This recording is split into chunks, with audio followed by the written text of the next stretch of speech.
hello, good morning. So, ayan guys, nag-umpisa na ang Team Fariñas dito sa may Metro Gabo. Nag-start na po sila dito na mag-campaign per barangay. So, house to house po sila pupunta dito sa Barangay Gabo. And of course, ang una kong nakita na Team Fariñas ay si Sir RJ. Siya po ang nauna kong nakita kanina. And nakamaya, nakapicturan. And supposed to be iba-vlog ko siya. Kaso nga lang umalis. Pero mamaya i-vlog ko siya pagdating niya dito. Pabalik siya dito sa may niya, post niya dito. So mamayang makakasama natin si Ma'am Shewel Fariñas tsaka si John Michael Fariñas. Ayun. So guys, mamaya ulit hopefully makausap natin si Ma'am Shewel Fariñas at tsaka si Sir John Michael Fariñas. Ayun. Si Ma'am Shewel Fariñas for Mayor and si Sir John Michael Fariñas for City Councilor. Yun. Mamaya ulit guys. Kakailian at joy kay anak and kamsatyo nga umay mananagunonoy kada kita puspusiyo. RJ Fariñas na padasenti na kinagagit nga agserbi. Timek ko agserbi nga pudno. Konsehal RJ Fariñas, ilayon tayo. RJ Fariñas.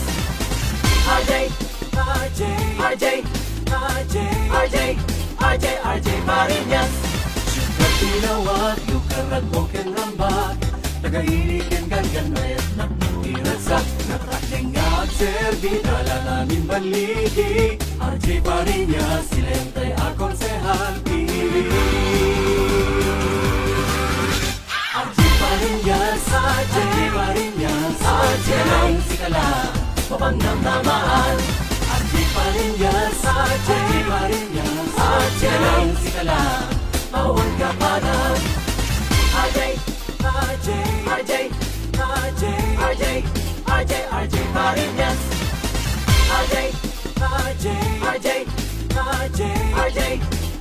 RJ Fariñas. Napagasen RJ ngayon nagtalkan. Nagabuanan na intay mutem na iwalangan. Nasirit nga aranit ipangkakitaan. RJ Fariñas puno unay apagsarbihan. RJ Fariñas. RJ lang sikala, mapangam namaan. RJ Fariñas. RJ lang sikala, awag kapanan. Ayun at nagbabalik tayo guys. So good morning pala sa atin natin. Nag-start na po yung campaign period dito sa Ilocos Norte, dito sa Lawag. I think the whole Philippines nag-start sa local campaign. So as of now, pumunta dito yung mga Team Fariñas. So ang nakita ko muna dito na una is si Sir RJ Fariñas. Mamaya kakausapin ko siya kung lumabas kasi siya. Nalit lang ako, kaya ayun, gusto ko siyang i-vlog. Gusto kong marinig yung platform niya para sa Lawag City. I think re-elect pala siya, re-elect City Councilor si Sir RJ Fariñas. So ayun, mamaya kakausapin natin si Sir RJ. Okay, mamaya po ulit.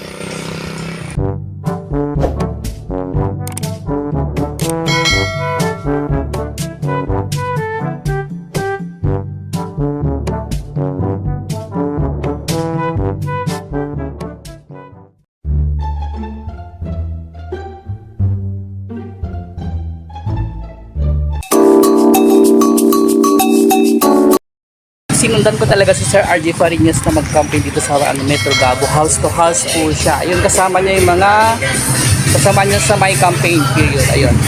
Kung makausap natin si Sir RJ Fariñas, ayun, pumunta sa bahay.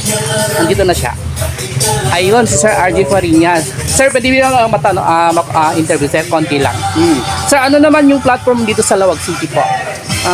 Unang-una, siyempre tutuloy natin yung financial assistance na binibigay natin sa mga pumunta sa opisina natin. Ngayong taon wala tayong pondo, pero nakapagbigay tayo ng mga personal equipment yun, sa So itong sumusunod na taon, tutuloy natin yun siyempre. And then yung mga napag-promise natin sa mga iba't ibang farmers, yung mga products nila na siyempre hindi nila nabibenta, try natin pag nakalabas yung grupo natin na tayo, yung gobyerno ang bibili ng mga produkto nila. Susunod sa healthcare naman, siyempre yung problema kasi dito sa hospital natin dito, alam niyo naman, pandemic ngayon, we do not have a working ICU, no x-rays and CT scan.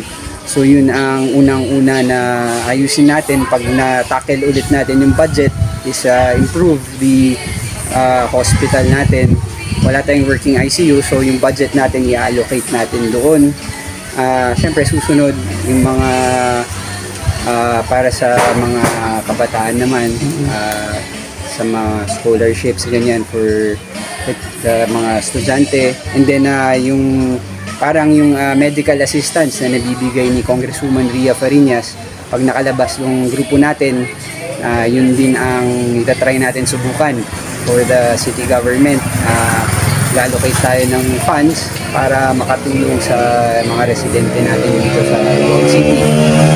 Hindi naman ang bayad ng hospital sila ngayon. So yun yung mga gagawin natin. Siyempre, tutuloy natin yung pag may mga nangangailangan na argabyado ng mga tao when their rights are violated. Siyempre, gaya ng ginagawa natin, tumatayo tayo sa konseho, nagiging boses tayo ng mga tao. May slogan tayo nga ron, Timek mo, Timek ko. Timek mo, Timek ko. Tayo mga napudno. So yung mga naargabyado, parang nung past, tayo yung tumatayo at promoprotekta, lalo na pag halimbawa yung mga tao dito na hindi nakakuha ng sweldo nila, yung cash for work. Isa tayo, doon na tayo latag dun sa konseho yung mga problema nila sa mga iba't ibang barangay, yung mga programa, mga pondo na pinaglalaban natin dun sa konseho, tayo yun. Pati na yung mga vaccines noon na nagkakaproblema, isa tayo na nagsabi o nauna nagsabi ng kabagalan ng pagbigay ng mga bakuna dito sa probinsya ng Ilocos Norte. Pati dito sa Lawag, dami ng problema noon, namamatay, yung katagalan ng lockdown sila. So yun yung mga nagawa na natin at gagawin pa natin sa susunod kung tayo ay mahahalal ulit na konsehal. Pasensya ka yun kasi nahihirapan ako mag-Tagalog. Ilocano lahat. Ano na din sir, second term or last term na din sir? Definitely last term kayo kasi konsehal So dapat ibotos din Sir RJ last term na natin. Pangasiwa di ba si Dahil na ron, dahil na ikulong tayong nakikingi pagbakta tayo ni Kando Provincial Hospital, Batak Hospital, Kennedy LCGH, pati aming 80 barangay Tilawag. Nagsurok nga 2 milyon dito, iwari pa ikadin katanda tayo ti pondo iti agdamag nga administrasyon na kita. Kaya tayo latanget nga agkaligagong nga tumawad mga ahensya, ken pati iti probinsyano ako ken ni Congresswoman Ria Fariñas. Okay sir, thank you sir. Ayan, ibotos tayo nga ni Sir RJ Fariñas. Thank you po.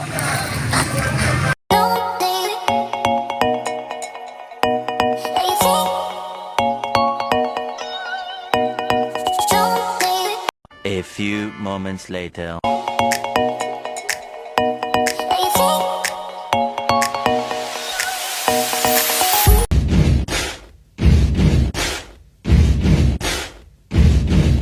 Agtuyen, ti mapang namnamaan.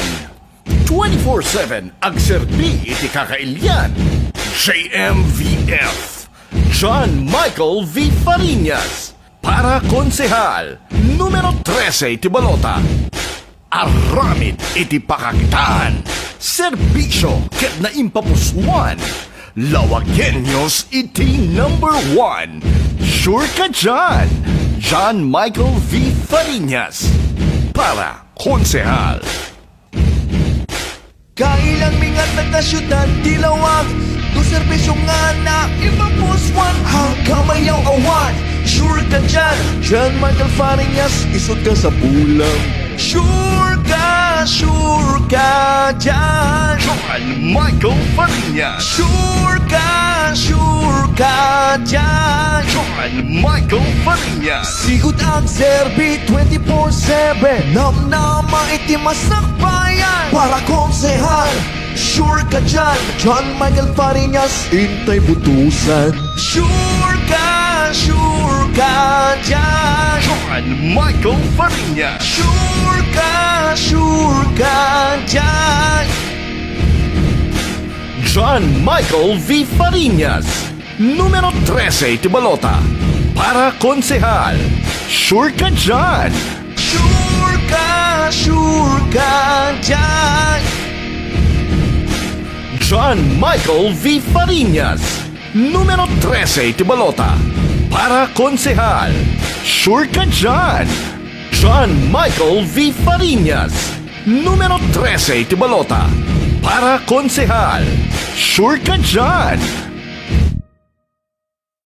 Guys, ito nagbabalik si Stop Clyde Game. Ito, andito ngayon si Sir Michael, John Michael Fariñas. Ayan, Sir John Michael. Afternoon po. Hello, sir. Sir, ano naman po yung platform mo dito sa Lawag City, sir? Ano ba? Platform niyo po. Ang ating platform sa Lawag City ay para sa mga PWDs. Unang-una sa lahat kasi ako po ay isang ama ng isang PWD. Una po yan. Sports and development po para sa mga farmers natin, para sa ating mga mangingisda. Actually, sa lahat po ng mga Lawagenyo, kailangan po nating tulungan ngayon sila dahil po sa ang lahat po ng mga Lawagenyo ay naapektuhan ng pandemya ho. Isa po 'yan. Pangalawa ho ay ibalik yung Agserbi 24/7. Tutulong po tayo na ibalik yung Agserbi 24/7 na ang gobyerno ang lalapit sa mga tao. So, ito sir, ibutos tingard ni Sir John Michael Fariñas, number 13, Itibalota. Just tunay tiyag na sir, number 13 to, swerte 13. Thank you. Thank you, sir. Thank you. Thank you po.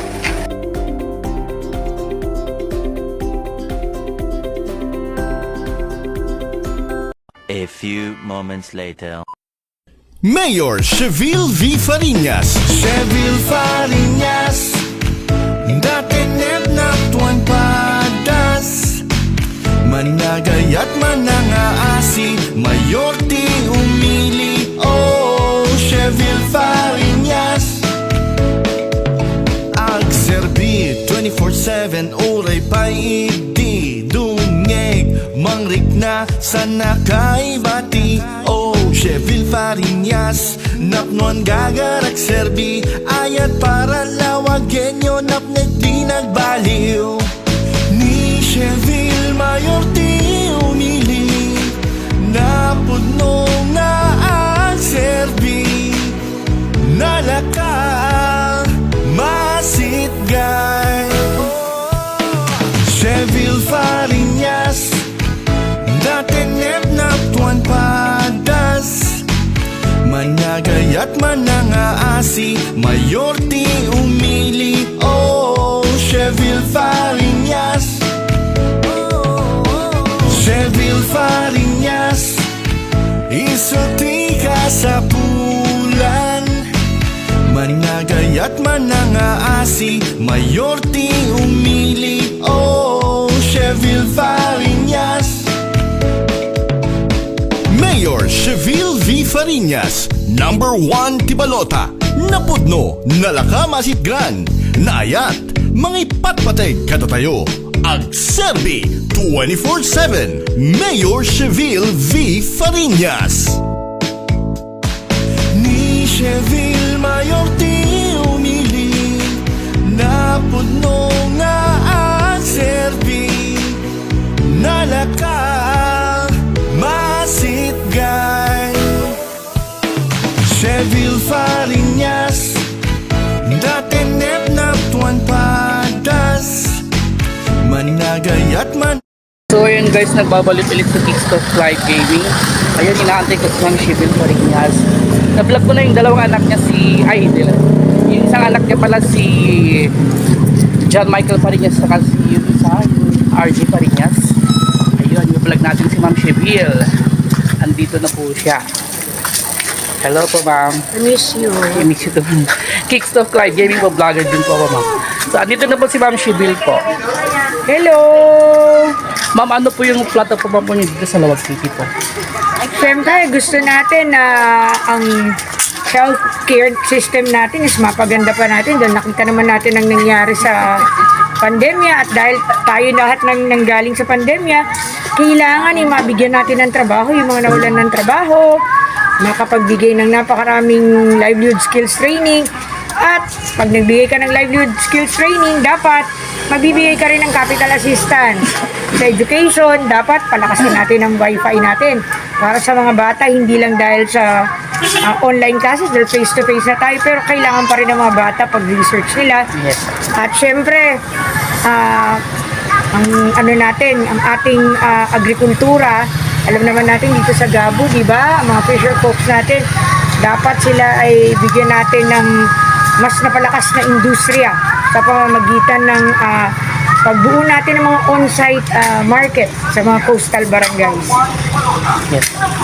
Babalik kaya ang Guarias dito sa Lawag City ngayon? Sana po, sana po. Thank you. Thank you, ma'am. Thank you po. Thank you.